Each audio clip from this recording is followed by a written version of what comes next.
this fungus had never been described by science before. So if it's coming from Europe, why did we have to wait until it came to North America to get defined? And that's because nobody ever thought it was a problem in Europe. Lots of European bats have this fungus on them, but they don't develop white nose syndrome. It suggests that something happened in the past, and the European bats may have evolved resistance to the fungus. Or it could mean that the fungus changed. So when we brought it across into North America, it's a new environment, maybe there was some genetic mutation, and it became more virulent. Basically, our two suggestions for what could be different are the bats are different, or the fungus is different.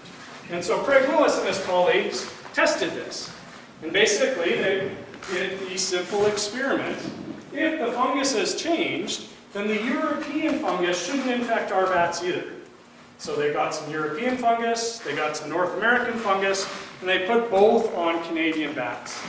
And they all died from it. The fungus hasn't changed at all. It's just as bad in Europe for our bats as our North American fungus is. So it's the bats that are different. The resistance, the immune system of the bats that are different. And this is basically what this fungus is doing to the bats. This is a screen, sort of a carcass of a bat. These tattered wings where the fungus has eaten away the skin. This is what it looks like through a microscope. Basically, the fungus invades the skin, replaces the sebaceous glands, the fat glands, some of the muscle, and then basically what it has is this bat has fungus just growing out of all of its skin. This is a problem for bats when they're hibernating, because when they're hibernating, they're trying to save. They're trying to save energy, and they're trying to save water. So when they hibernate, like this, they tuck their wings up into themselves because they don't want to expose that surface area.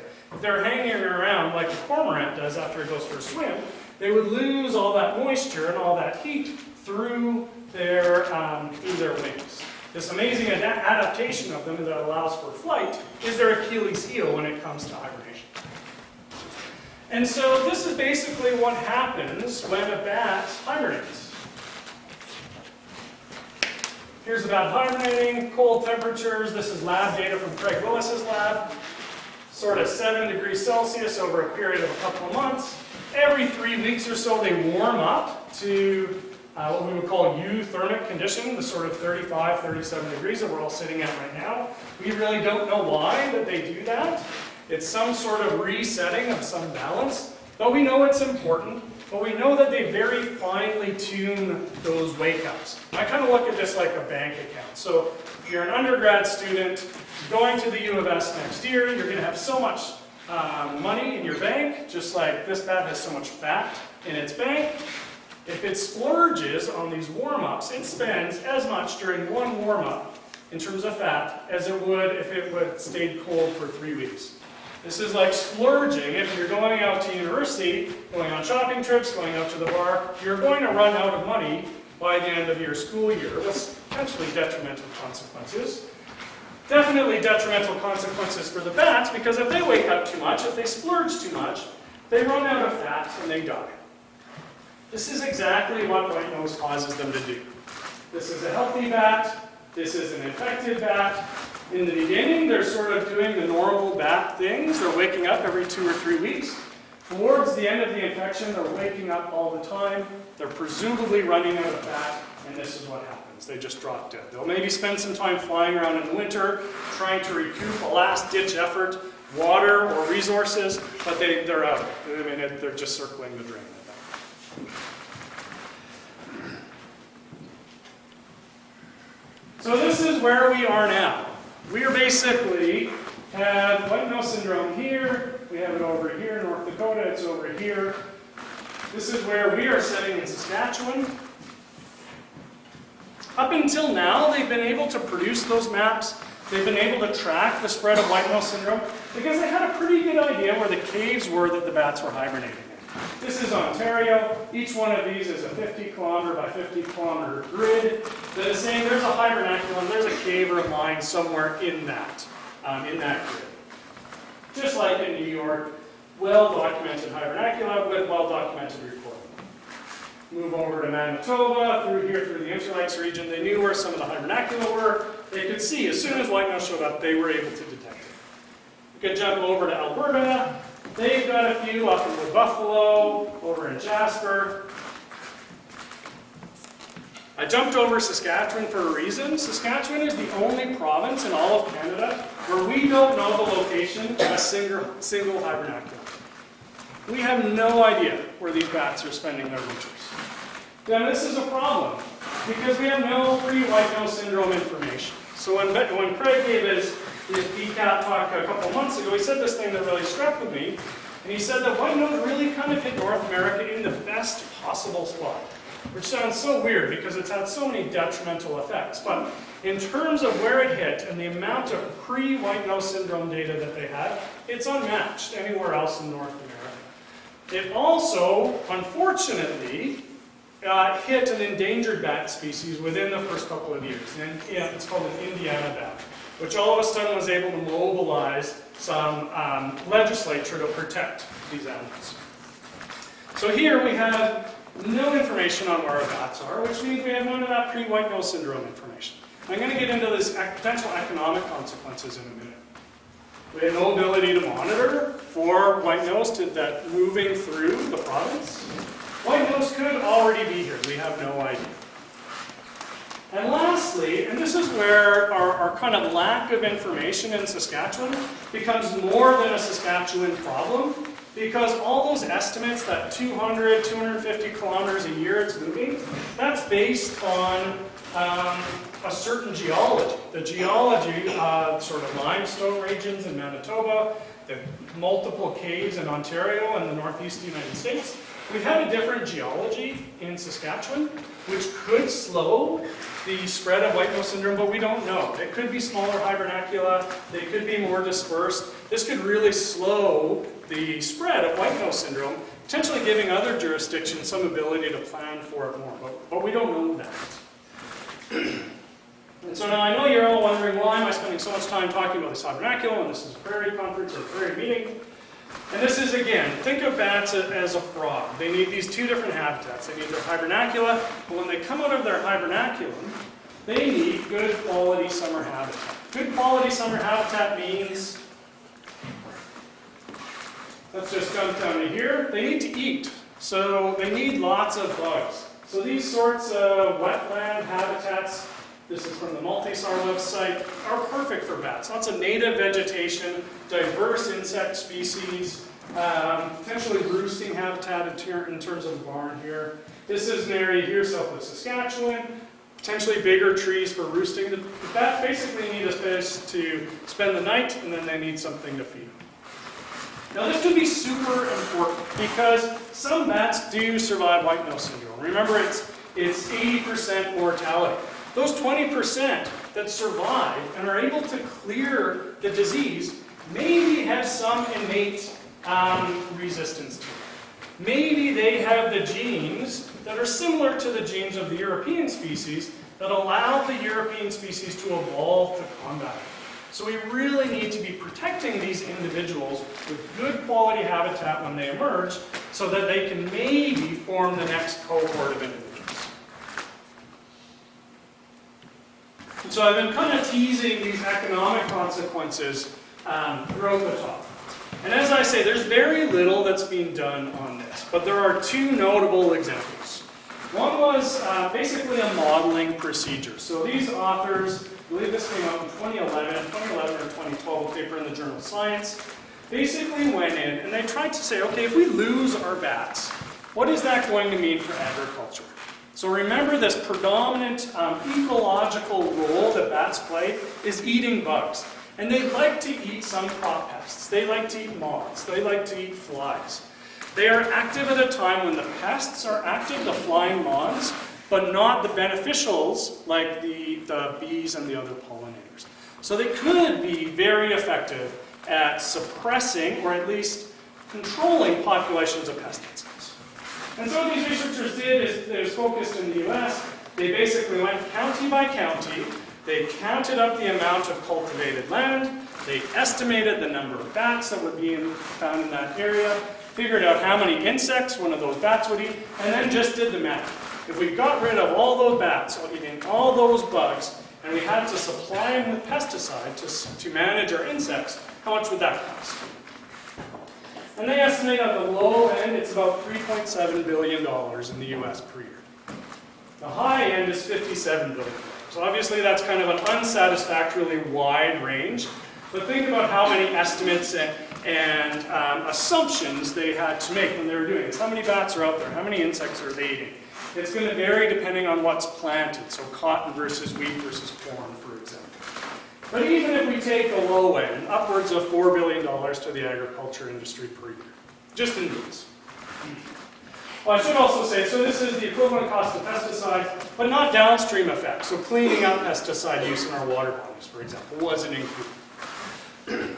In the interest of full transparency, that estimate had some criticisms. And one of the criticisms was they used a specific type of bat as one of their numbers that they put in their big calculator to get that $3.7 billion. And this is kind of a famous bat. It's called a free-tailed bat. It lives in the largest cave in Texas. It's called Bracken Cave. This is what it looks like when they emerge. 10 million bats flowing out of this cave. So it's amazing. I mean, it's a natural wonder. You can actually see it on radar. So this is down here is about Boston. This is basically the bottom, middle Texas. These are counties, so it gives you some idea of the size. Sort of ignore this whitey blue stuff to start. This is precipitation or insects or something else. I'm going to show you what it looks like when these bats start emerging. Oops, pardon me.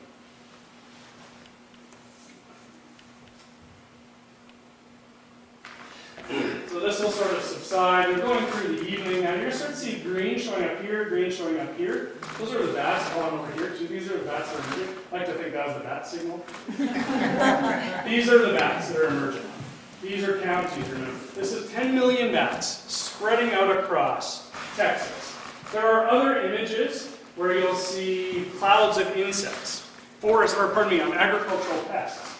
Swarming in, you'll see the bats intercept them and totally gobble them up. So this is totally cool. It's a natural wonder, if you ask me. Probably hugely important, but maybe isn't representative. Maybe that data shouldn't have been in there for somewhere like Saskatchewan prairies when we don't have a 10 million bat colony. So somewhat more convincingly, the same researchers in Illinois, not too far away, tested this experimentally. So instead of doing that sort of modeling procedure where they, multiply the bat by the number of insects, by the number of bats, etc., they went in and they picked cornfields in Illinois and they excluded bats from them. So they had a number of fields that were open to bats, and so basically it's just sort of like natural bat predation. And then they put huge nets over a bunch of other crops just at night, so to just really hone in on the bat effect on suppressing these insects.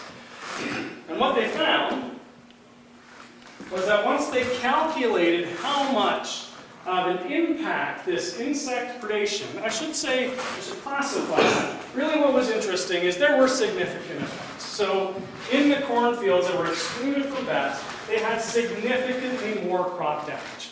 That was both due to the direct consumption by the pests, but also because of the pathogens of the corn that the pests were transmitting between the different plants. So the bats were able to suppress the pests and therefore suppress the pathogens that they were transmitting. And so just in the corn industry alone, they estimate that the global value, again, with an experimental study, is about $1 billion US.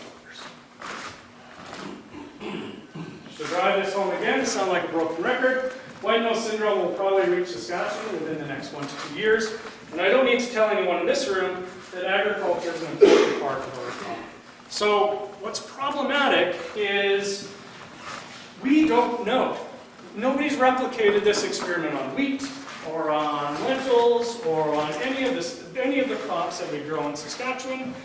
We don't have that pre-white nose syndrome data. We don't have the ability to therefore say, okay, we are losing the opportunity to do the experiment where we exclude bats and compare them to natural bats.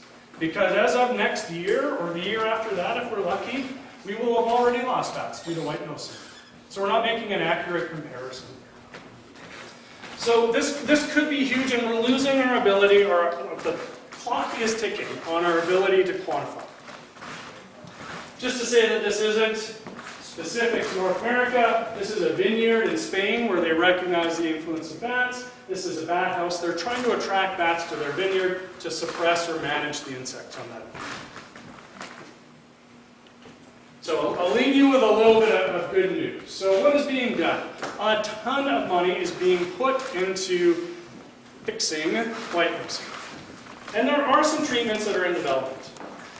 One is the application of UV light, which may, in some cases, in lab situations, kills the fungus. So you may be able to go in, shine UV lights in the hibernaculum before the bats show up, kill the fungus, and it's a clean environment for them to show up in. There are also treatments where you put stuff on bats, like bacteria. I'm not a microbiologist, but I know this isn't a bacteria. The reason I put that up is they actually found out about this bacteria that works on white nose syndrome because I believe he's a postdoctoral fellow who was working in a lab where they use this bacteria to prevent spoilage due to fungus in bananas. They slapped some on bats and it prevented white nose syndrome. And that's a smattering of the ones that seem really promising. There's at least 30 more, which sounds great, and it's perfect for good news stories. You may be able to cure white nose syndrome, but just a tip. What about non-target fungi in our caves? There may be myriad species in these caves, and we have no idea what species they even are, let alone their ecological function, or if they could even have benefits to humans. Who's to know?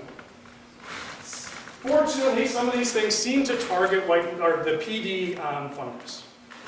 But it's very early days.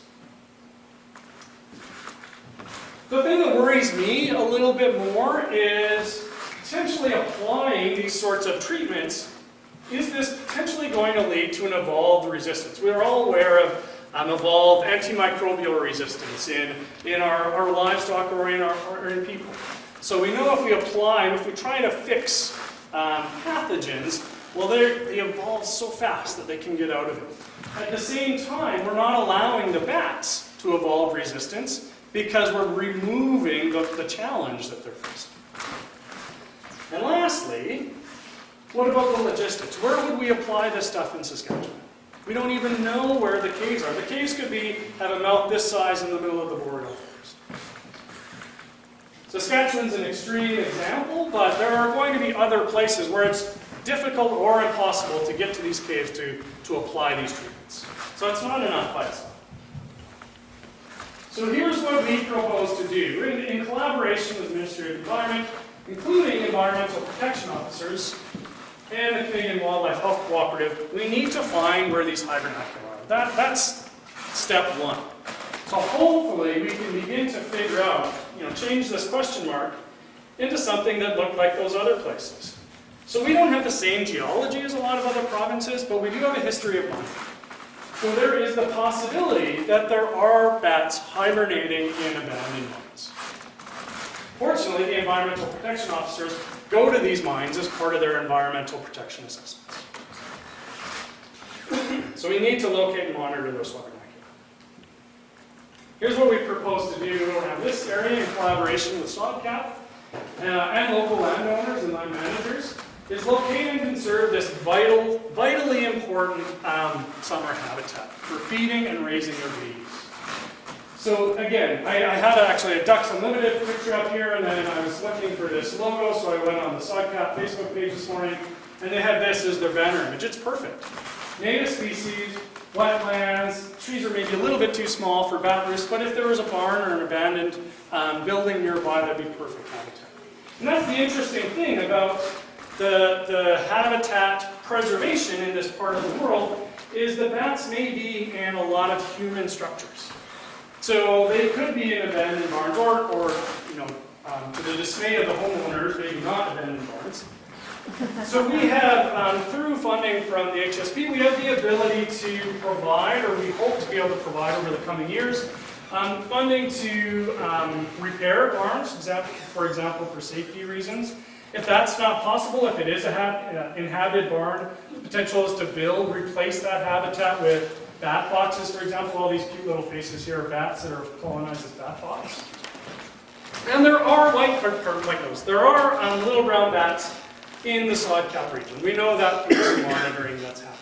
So they're probably using areas like these and potentially these. So really what we ask people to do is let us know if there are bats on your property. If you're willing to let us count them, that's awesome. If you're willing to let us put out acoustic detectors, so these are basically microphones that will record those echolocation calls of the bats, that's great too, because that'll allow us to narrow down on where bats are using the prairie landscape and also provide, vitally, this hopefully pre-white nose syndrome data that we can then compare as white nose moves across the province. I've taken way too long, and this is my wrap-up slide. But my hope, these are my take-home messages again. We are facing this unprecedented decline. It is on our doorstep. It is potentially, well, we know it is rapid. It is not preventable. It potentially will have economic consequences and will require a coordinated effort. So my hope is through that coordinated effort that we're going to be able to remove this black box, this knowledge void that is Saskatchewan, so that we'll be able to maintain bats on our landscape in the future. And that's it. Happy to take any questions. So if this species is eradicated, like if they eradicate themselves, Yeah.